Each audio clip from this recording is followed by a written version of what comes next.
Olá, nosso assunto é inteligência artificial. Você sabe me dizer quais são as vantagens e desvantagens dessa tecnologia? Será que essa evolução das máquinas um dia será capaz de substituir o humano em todas as áreas, até aquelas mais complexas? É, esse é o nosso tema e esse assunto nós vamos conversar com o professor Tom Carvalho, ele que é professor de Geografia do curso e Colégio Objetivo. Sempre um prazer receber você aqui, professor. Muito obrigada. Prazer é todo meu. E Professor, essa inteligência artificial, hein? A gente sabe que é uma evolução, né? Mas é uma evolução tecnológica.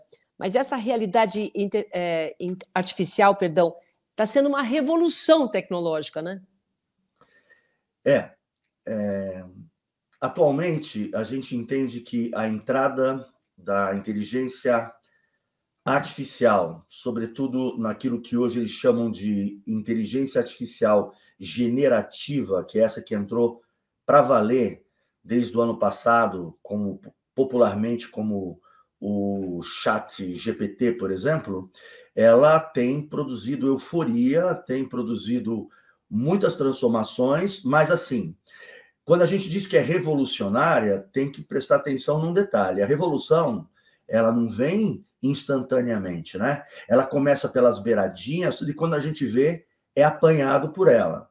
Eu acredito que a inteligência artificial definitivamente vai ser uma coisa ao estilo o que foi chamado no passado de momento iPhone, por exemplo.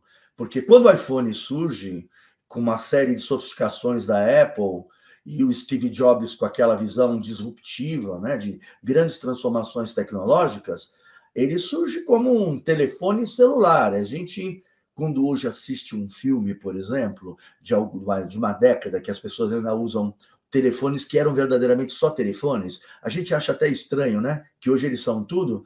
A gente esquece que, por exemplo, começou como um telefone celular, mas incorporando cada tecnologia que, de repente, ele foi ocupando espaço da nossa câmera fotográfica, do nosso vídeo, do nosso gravador de voz, virou até lanterna, virou nossa TV, nosso rádio, todos os players aí, DVD player, né? Aparelho de som, nosso arquivo de música. E, do ponto de vista de aplicativos, que foi a grande revolução quando entra o iPhone, e aí traz com ele os chamados smartphones, né?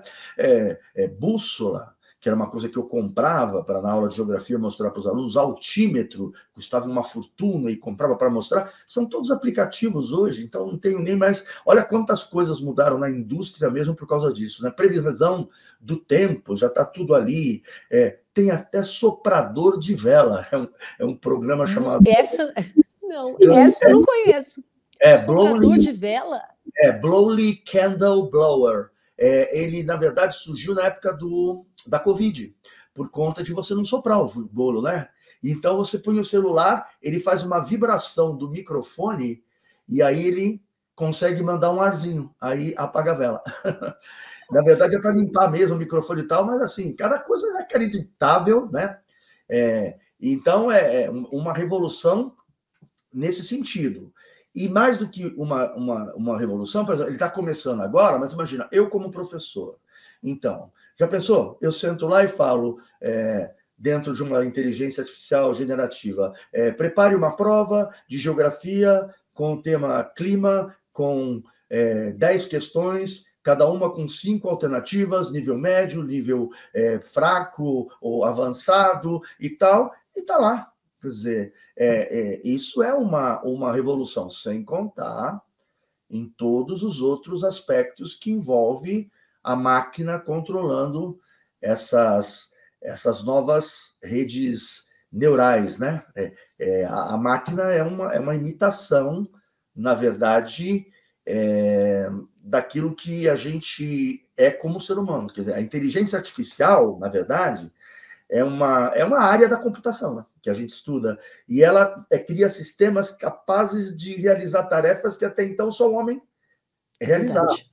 E assim, você já entrou bastante na próxima pergunta que eu queria fazer, que é essa revolução da inteligência artificial na nossa vida pessoal. Não estamos nem falando da revolução tecnológica, mas em tudo, né? Você mesmo falou, em tudo, até soprar a velhinha, né? Então, dentro disso, né, quais são os principais, de que forma que, principalmente, a inteligência artificial está afetando a nossa vida? Afetando.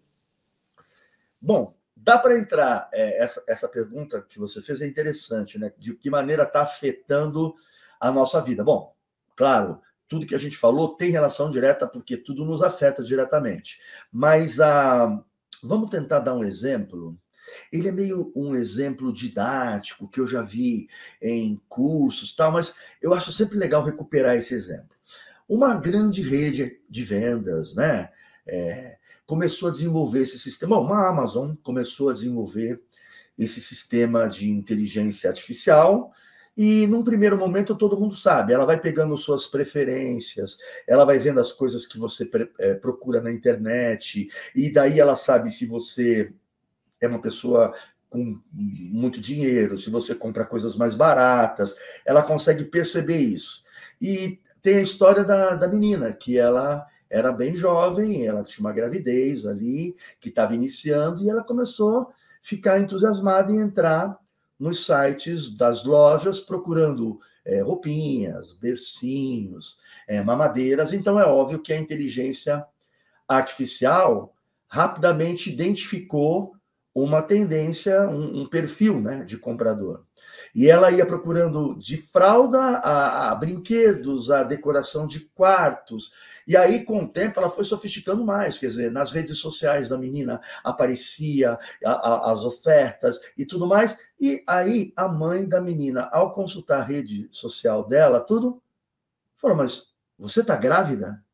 Imagina, ela não queria contar para a mãe. Não era o momento, era uma coisa dela. Olha isso. Então, de repente, você percebe que esses algoritmos, eles podem expor, né, um nível de intimidade e qualquer outro tipo de... Mas é assim, né, professor? Às vezes você.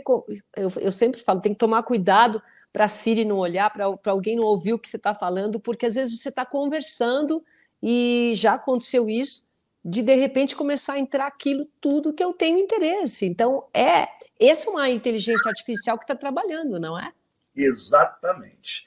Se você imaginar, então, todos os aspectos, né?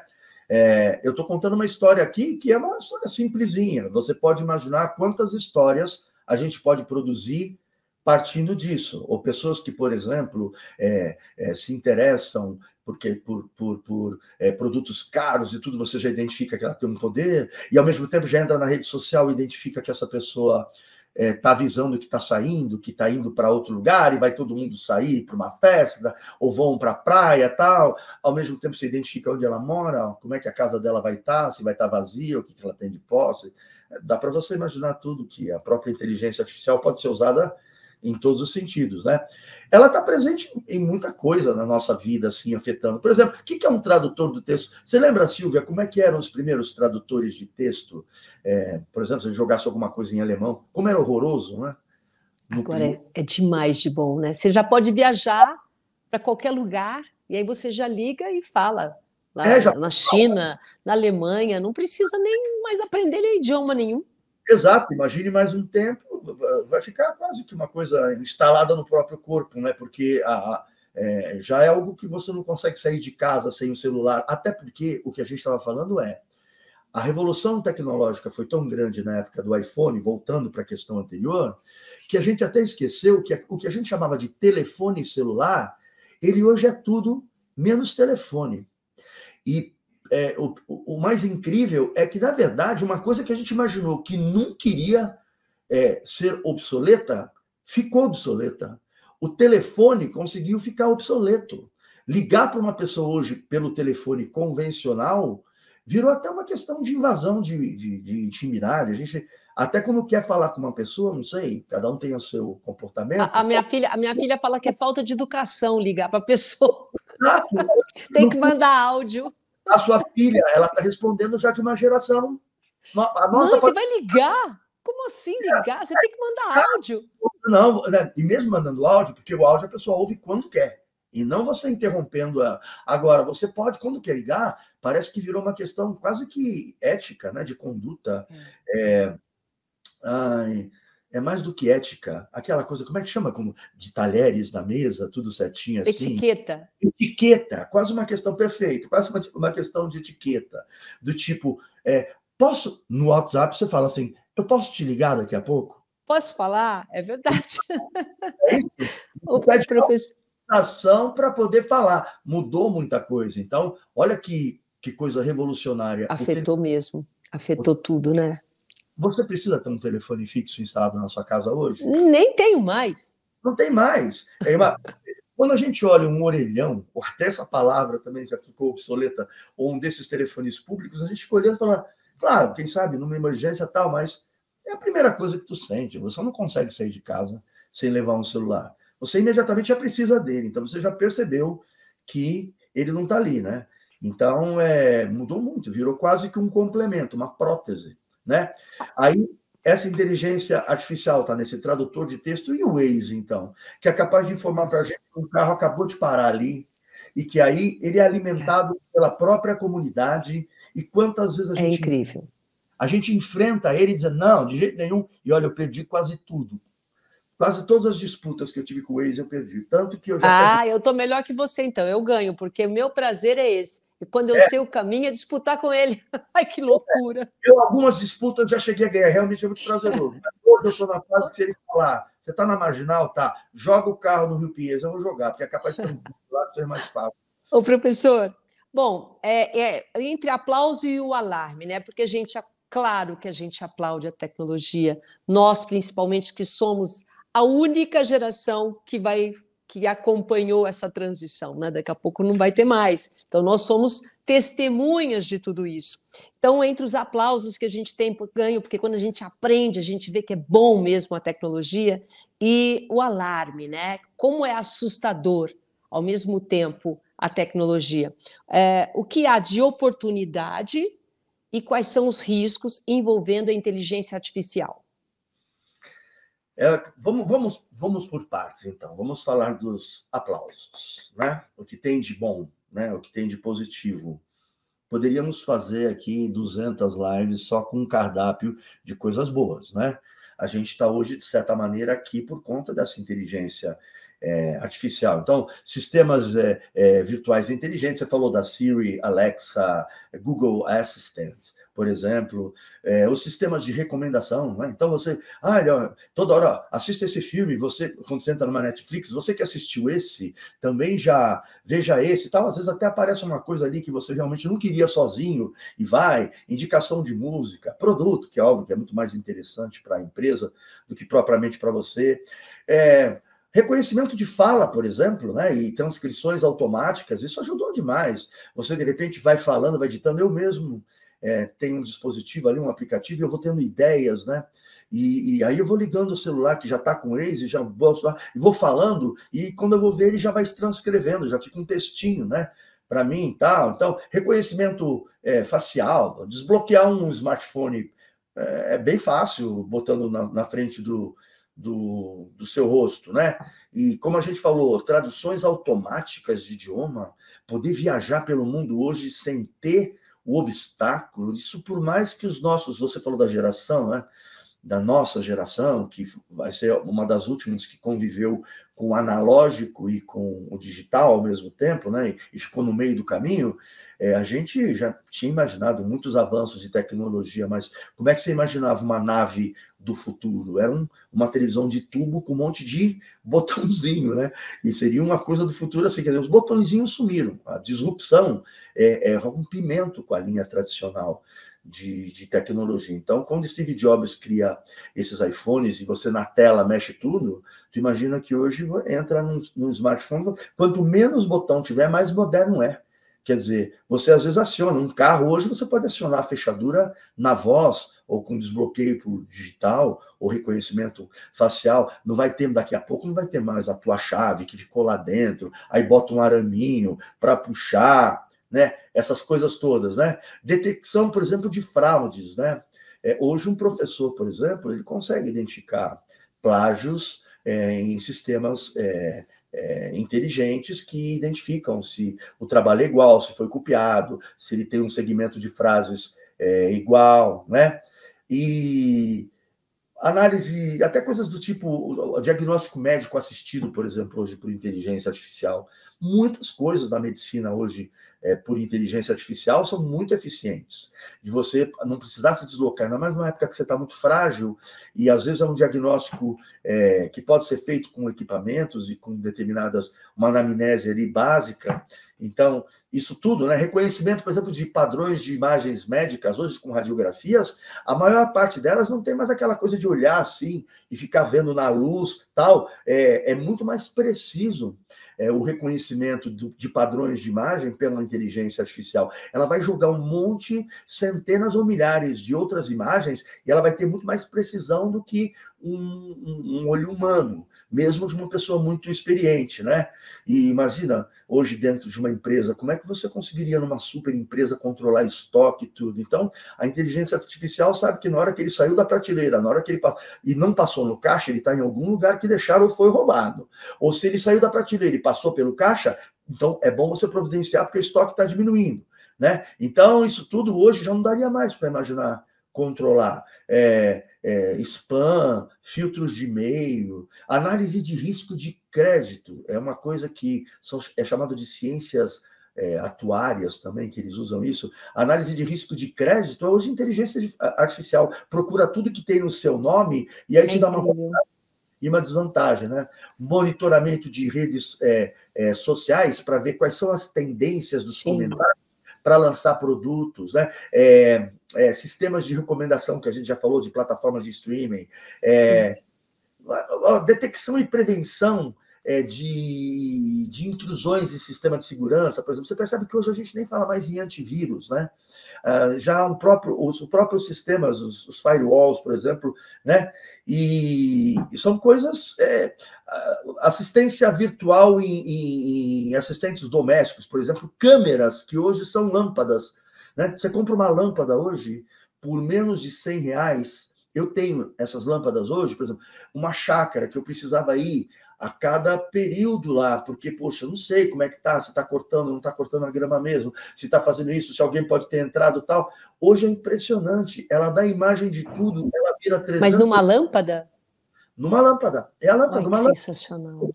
No soquete de fora, ela consegue monitorar e vira para todos os lados, e dá 360 graus, 180 mobilidade, e ela responde, eu posso falar, se eu tiver uma pessoa lá, posso dar um comando de voz, ouço tudo, posso ver se o cachorro está comendo a ração, se não está comendo a ração. É incrível, realmente. E tem que aprender a fazer, né? O importante é isso. Agora, os riscos, quais são os riscos que a gente tem?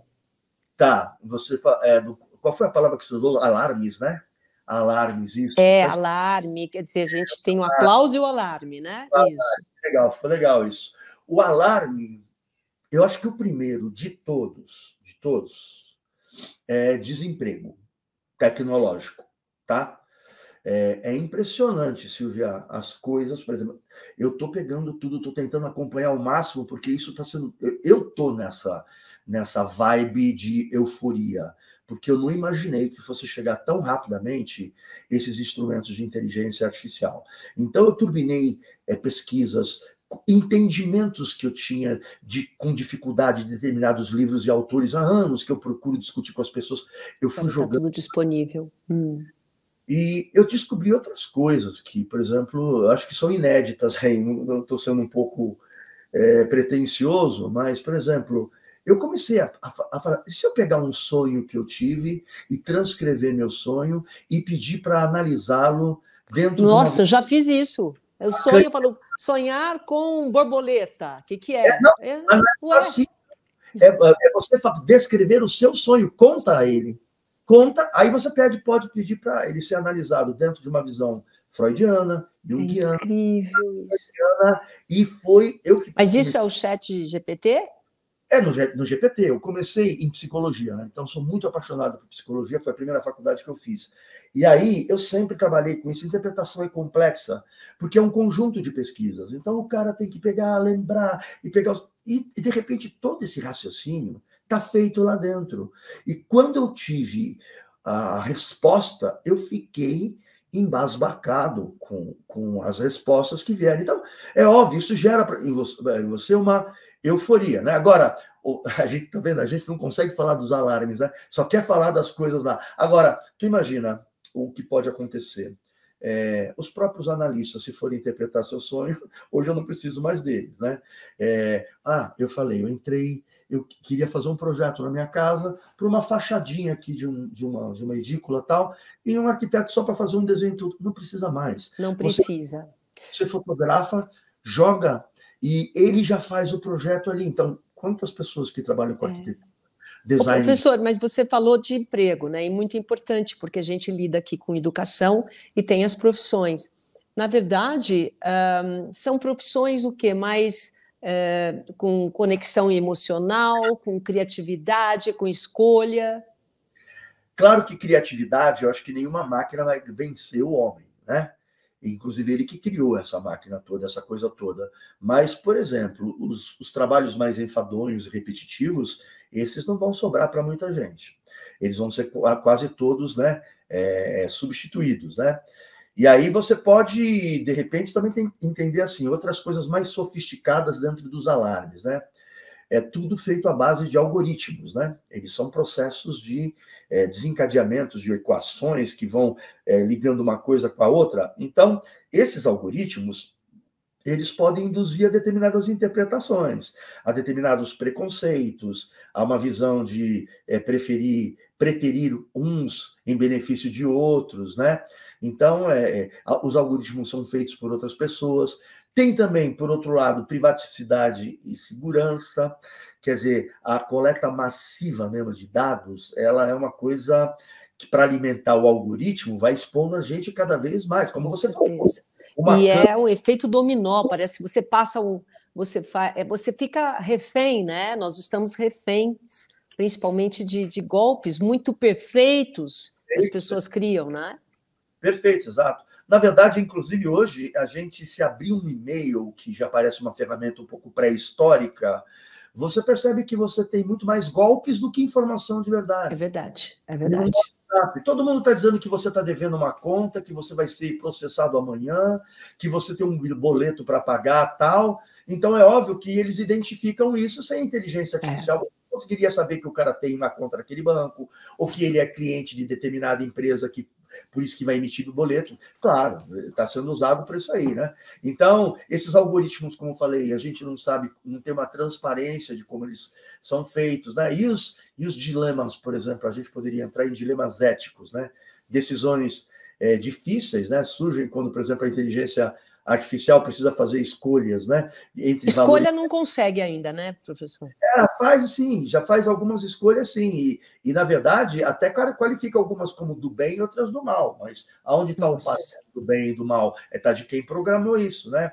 Manipulação de informações. Você pode olhar hoje que, ideologicamente, você tem dentro do próprio chat GPT coisas que são consideradas do bem e coisas que são consideradas do mal. Eles insistentemente têm, inclusive, questões ligadas à ideologia, né? E é óbvio que você tendo a inteligência artificial e usando essa inteligência artificial para tudo, você começa, de certa maneira, a ir perdendo um pouco a empatia, né? Porque o homem com a máquina é diferente do homem com o homem, né? Então... eu acho que, principalmente você que gosta de psicologia, a parte da emoção ainda não chegou na inteligência artificial, né? Eu acho que, se a gente imaginar a parte da emoção, quer ver? E o isolamento social, por exemplo, que você pode ter coisas que eles chamam de second life, que já são pessoas que já vivem com isso. Elas têm uma segunda vida em redes. Se você pegar a Twitch, que é uma rede para mais jovens que trabalham que gostam de games, os gamers, na verdade, hoje dominam muito mais do que qualquer outra pessoa. Gamers têm redes e têm redes sociais de milhões e milhões de seguidores e tudo mais, né? Então, esse isolamento social, a pessoa que fica no computador, está perdendo muito o senso da relação com a realidade, né? Então, temos um aluno falando que, pô, ele teve que pegar a ponte ali do Rio Pinheiros e ele sofreu vertigem, porque ele não conseguia mais andar na rua e tal. Olha isso. Simulando, né?